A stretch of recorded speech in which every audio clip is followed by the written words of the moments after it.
Doctor साहब, आपने latest information देखी, समझ रहे हैं आप, उसे जायजा भी पेश कर रहे हैं, आपको हम सुन रहे हैं, देख भी रहे हैं। ये अब अभी हम चूंकि बराह रास्त हैं, वो कह रहा है कि जी वो गैर मुअय्यना मुद्दत वाली सीज फायर नहीं है, बल्कि 3 से 5 दिन की कहानी है। ट्रंप को जल्दी है कि कोई डील वो फाइनल करना चाहते हैं, लेकिन उनकी जो सेकंड लास्ट जो ट्रुथ सोशल पर पोस्ट थी, उसमें तो कहते हैं जब तक ईरान कोई प्रपोजल लेके नहीं आता। आपको लगता है कि जुमे हफ्ते इतवार तक ईरान विलिंग होगा to be back on the negotiation table? बहुत बहुत शुक्रिया जामिद साहब।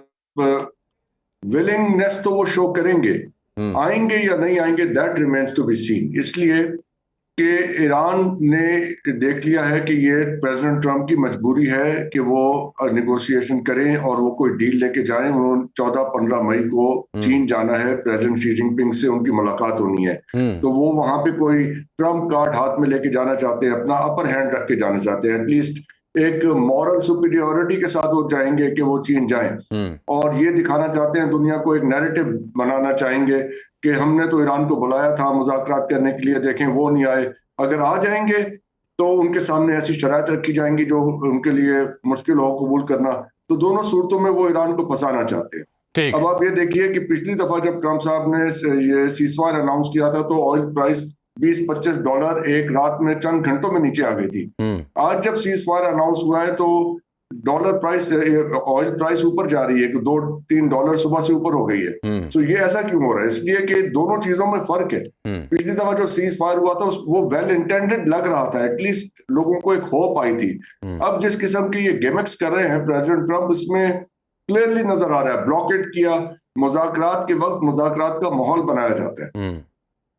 इस किस्म की बातें जब आप करते हैं तो इससे आप क्या मैसेज क्या दे रहे हैं कि आप मुज़ाकरात करना चाहते हैं या नहीं करना चाहते हैं?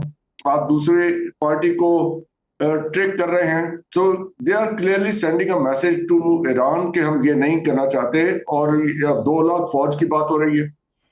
मुज़ाकरात करके अगर आप डील करना चाहते हैं, आप डील कहते हैं, हम उसको समझौता कहते हैं, सीज फायर कहते हैं, या जंग बंदी का कोई वायदा होता है, एग्रीमेंट होता है, call it whatever you like. लेकिन उसके लिए एक माहौल बनाया जाएगा।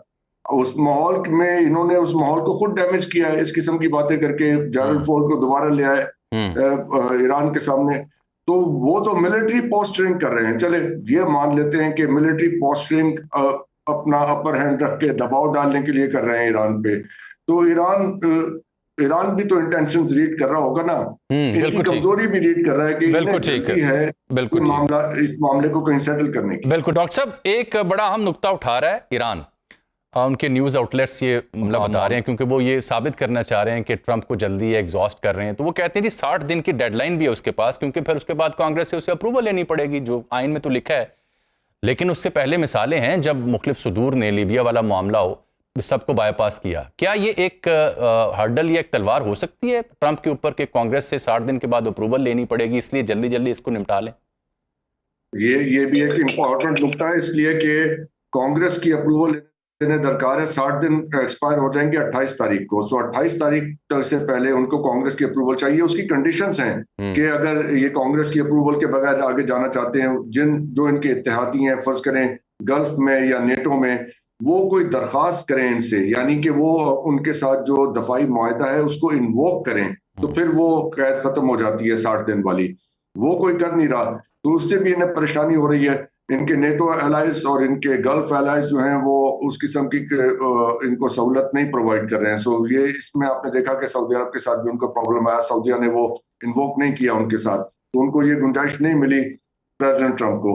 सो ये सारी चीजें ईरान ऑब्जर्व कर रहा है कि ये अंडर प्रेशर आ रहे हैं। इनकी रेटिंग भी डोमेस्टिक जो इनके ऑडियंस हैं उनमें नीचे जा रही है। 33% इस वक्त उनकी अप्रूवल रह गई है एज अ प्रेसिडेंट। सो ये सारी इंटरनल पॉलिटिक्स है, उनके ऊपर और तरीके के भी प्रेशर्स हैं। ज़ाहिर है एक इजरायली लॉबी का प्रेशर है कि आप ये एक्शन करें, दूसरी तरफ उनकी पब्लिक का प्रेशर है कि आप ये ना करें। उनकी कांग्रेस में, सेनेट में, वहां पे भी स्प्लिट आ गई है। सो प्रो वॉर एंटी वॉर दोनों फोर्सेस इस वक्त उनके ऊपर हावी हैं प्रेसिडेंट ट्रंप पे। और Iran is definitely watching this कि ये इतनी कंफर्टेबल पोजीशन में नहीं है, इनको कोई ट्रॉफी चाहिए। और वो ट्रॉफी जो है हम इनको आके निगोशिएटिंग टेबल पे आके प्रोवाइड नहीं करेंगे। जो जंग हमने बैटल ग्राउंड में जीती है हम इनको प्लेट में रख के निगोशिएटिंग टेबल पे इनको दे दें, ये ट्रॉफी बना के उसको लेके चले जाएं। So that is the situation, they are watching very carefully. आप देखें जो इन्होंने, जिनका आपने अपने इब्तिदाइये में तज़किरा किया, ये जो 2 वेसल्स इन्होंने पकड़े हैं, उस वेसल के पकड़ने से स्ट्रेट ऑफ हॉर्मुज़ खुला भी रहे तो ईरान ने बहुत एक शानदार टैक्टिकल मूव किया है, इसलिए कि रिस्क फैक्टर इन्वॉल्व हो गया है इस सारे वहां पे ट्रांसपोर्ट में, और वो रिस्क फैक्टर इन्वॉल्व होने से इंश्योरेंस प्राइस ऊपर चली जाती है। तो जो इसलिए ऑयल प्राइस भी आप देख रहे हैं कि ऊपर जा रही है, स्ट्रेट ओपन होने के बावजूद या जंगबंदी का ऐलान होने के बावजूद oil price is not coming down. बिल्कुल तो ईरान ने ये टैक्टिकल मूव्स कर रहे हैं। बिल्कुल ठीक।